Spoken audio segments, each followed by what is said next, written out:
Kudlit lang ang karanasan natin ng kalungkutan at kahirapan dahil pagkatapos nito ay mapapalitan ng mahabang kasiyahan. Ang buhay din natin sa lupa ay kudlit lang kumpara sa buhay na walang hanggan.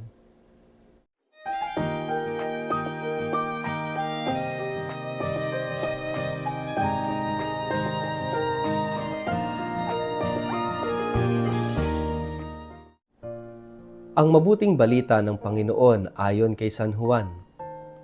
Kaunting panahon na lamang at hindi na ninyo ako makikita. At pagkaraan ng kaunti pang panahon, ako'y inyong makikitang muli. Nag-usap-usap ang ilan sa kanyang mga alagad. Ano kaya ang ibig niyang sabihin na kaunting panahon na lamang at hindi na natin siya makikita? At pagkaraan ng kaunti pang panahon ay makikita na natin siyang muli. Sinabi pa niya, sapagkat ako'y pupunta sa Ama. Ano kaya ang kahulugan ng kaunting panahon na lamang? Hindi natin maunawaan ang kanyang sinasabi. Alam ni Jesus na ibig nilang magtanong, kaya't sinabi niya, nagtatanungan kayo tungkol sa sinabi kong kaunting panahon na lamang at hindi na ninyo ako makikita. At pagkaraan ng kaunti pang panahon, ako'y makikita ninyong muli. Pakatandaan ninyo, iiyak kayo at tatangis, ngunit magagalak ang sanlibutan. Labis kayong malulungkot, subalit ang inyong kalungkutan ay mapapalitan ng kagalakan. Ang mabuting balita ng Panginoon. Let it light your way. Word of the day. Hear what God has to say. Mapagpalang araw po sa inyong lahat. Kumusta po kayo? Ang atin pong word of the day ay dash.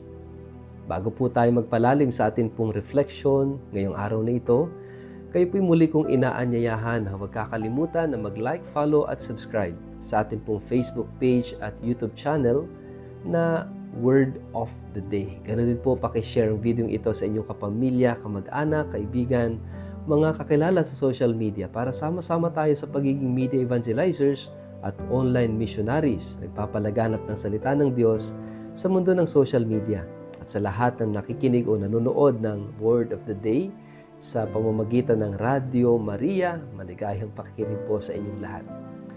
Mga kapatid, ang buhay ay kudlit lang.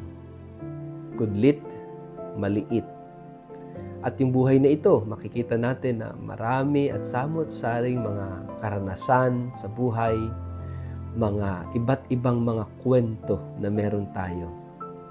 Kapag tayo namatay, inilalagay sa ating lapida yung pangalan natin, yung petsa ng kapanganakan, at yung petsa ng kamatayan. At sa pagitan nito ay yung maliit na kudlit. Napakahalaga ng kudlit na yon mga kapatid sapagkat yan ay sumisimbolo sa buong buhay natin. Kung paano natin isinabuhay ang ating buhay. At yung kudlit na yan, punong-puno ng kahulugan, punong-puno ng kwento, iba't ibang karanasan, ang daming mga tao ang nakasalamuha at kasama sa kwento ng kudlit na yan. Pero kudlit pa rin, maliit, kumpara sa buhay na walang hanggan. Pero kung ating titingnan yung kudlit na yan, na para sa atin, iba't iba, para bang napakahaba, napakatagal ng buhay, at samot-saring karanasan. May mga ups and downs, may mga sufferings and pains, sorrows, maraming luha, maraming pawis, maraming hirap. Pero meron ding kasaganaan, meron ding magagandang kwento, masasayang mga araw, no? At kung ating makikita yung buhay natin, yung bang hindi naman puro lungkot, meron ding saya. Hindi lang puro hirap, meron din namang ginhawa. Samot-saring karanasan. Para bang it's a balance of good and bad, happy and sad, no? It's a balance of life. Pero itong buhay na ito ay kudlit lang. Dito sa ating gospel, binabanggit ng ating Panginoon, yung bang sa ilang saglit, in a little while, makikita niyo ako and then hindi na ako makikita. Yung bang inihahanda ni Jesus yung kanyang mga apostol, yung kanyang mga alagad na yung pagdaraanan niyang pagpapakasakit at kamatayan, siya'y mawawala sa kanila. Pero saglit lang, kudlit lang. Dahil itong sayang ito ay mapapalitan ng kagalakan at kasiyang hindi naman nanakaw sa kanila kapag nakita nilang si Jesus ay muling nabuhay. Alam niyo po, itong tagpong ito ay nagbibigay sa atin ng pag-asa, ng galak, at nagbibigay sa atin ng excitement sa mga mangyayari sa buhay natin if we remain faithful to Jesus. Na anuman yung hirap na pagdaraanan natin dito, yung ating mga pagpapakasakit at kamatayan dito sa buhay na ito, saglit lang yan, kudlit lang yan. Subalit lahat ng ito ay mapapalitan ng saya at walang hanggang kagalakan kapag tayo ay nakapasok sa buhay ng Diyos. Kapag nakita muli natin ang mukha ni Jesus sa buhay na walang hanggan. Wala nang makapagnanakaw, makaaagaw sa atin ng kasiyahang ito. Kaya nga mga kapatid, mahalaga na itong kudlit na ito ay ating pahalagahan. Yung maikling buhay natin, yung iba't ibang mga karanasan natin, yung mga taong nakakasalamuhan natin, yung iba't ibang kwento ng buhay na nakapaloob sa kudlit na ito, mahalaga yan. Mahalaga dahil ito ay masasalamin natin kapag tayo ay pumasok na sa buhay na walang hanggan.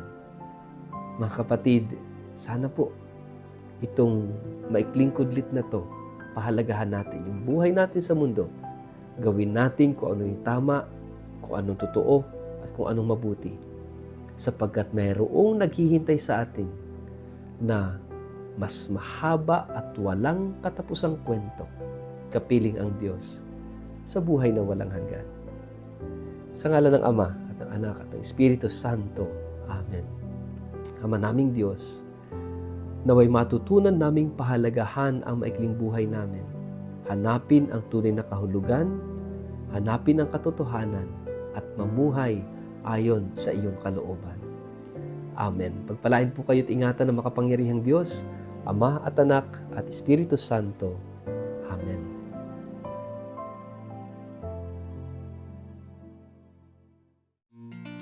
Sa lahat po ng aking mga followers sa Word of the Day, ang ating simbahan ay magdiriwang ng taon ng Hubileo sa susunod na taon na tatawaging Jubilee of Hope.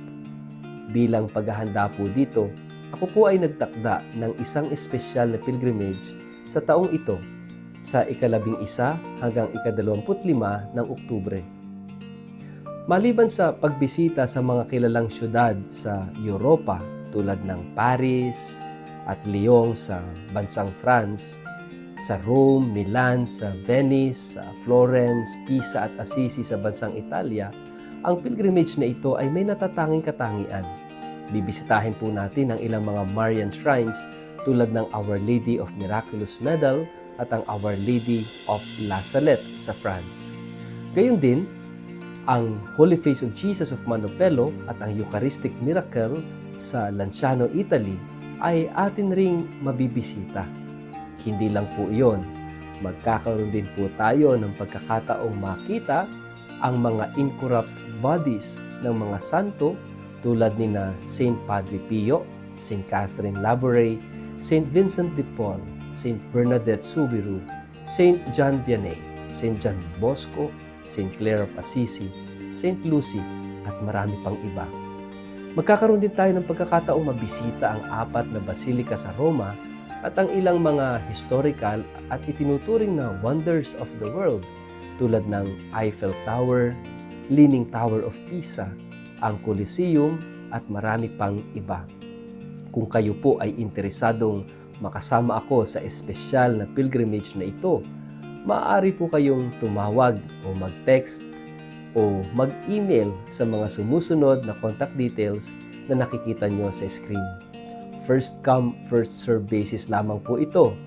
Kaya kung kayo interesado, huwag kayong mag-atubiling mag-contact sa amin. Maraming salamat po.